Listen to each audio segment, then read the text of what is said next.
Hashanah Tova, which in Hebrew means good year. Welcome everybody back again for part 2 of Rosh Hashanah. Today is day 1, which started at sunset last night. Day 2 is going to be starting here at sunset, which is a few hours away yet. But you know, the celebration continues in Israel. They're already on day 2 of Rosh Hashanah. As it is.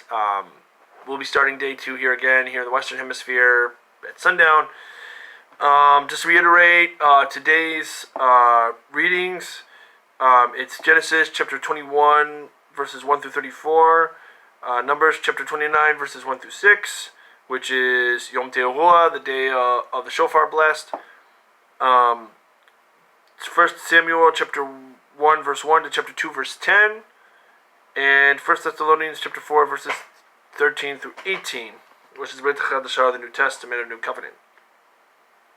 Tonight and tomorrow is going to be what's known as day 2, and in this case, whereas today we will be reading Genesis 21, tomorrow we'll be reading Genesis 22, verses 1 through 24. That's basically the whole chapter of Genesis 22, which is the redemption of Isaac, as it were.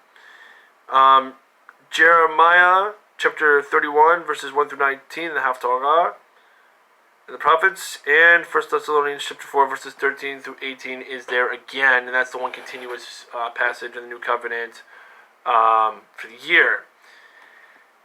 Now, again, we're in the days of awe. We're in what's now known as the days of awe, starting as of sunset last night. The days of awe are the first 10 days from now until Yom Kippur, which I will be reiterating because that will be coming up again and in my Saturday spiel.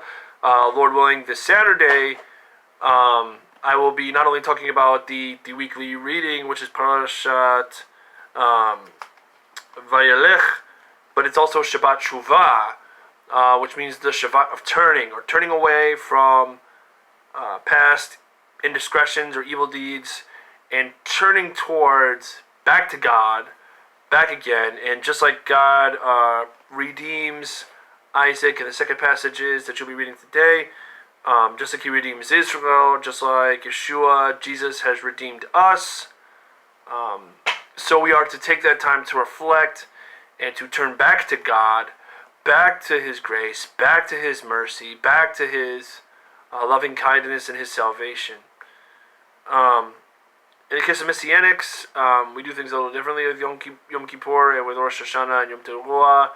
Similar yet different. In many ways, we retain some of the traditions, but because we believe in Yeshua Jesus, and we believe in the fulfillment of redemption is in him, it has come to pass and that he will come again.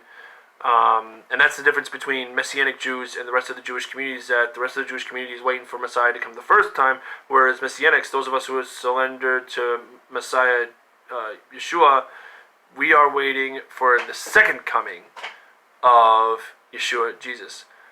When that will be, nobody knows. Even he has said, but at the day of the hour, no one knows, neither the angels in heaven nor the Son, but the Father only.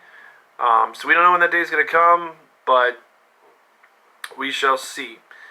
But there is a similar component with the shofar, something of the shofar in all three of these passages, both for today's reading and for tomorrow's reading for day 2. I just kind of wanted to do this as a part 2 to Rosh Hashanah. I made a little something tomorrow night to kind of cap it off, to remember and remind people that we are in the days of awe.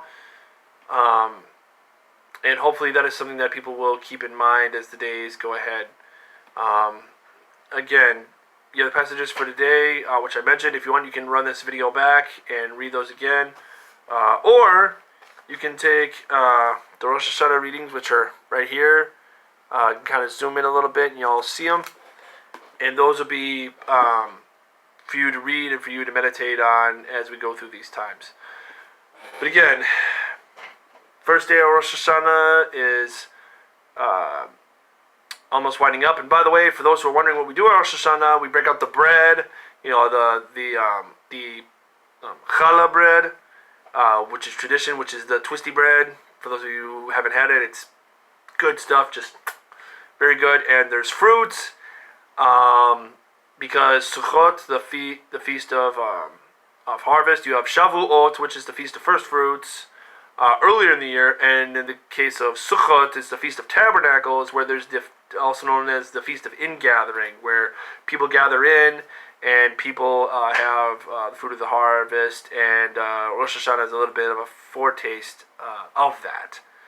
And then after Yom Kippur, that's when we have the Feast of Tabernacles, which I'll be getting into here in the coming weeks.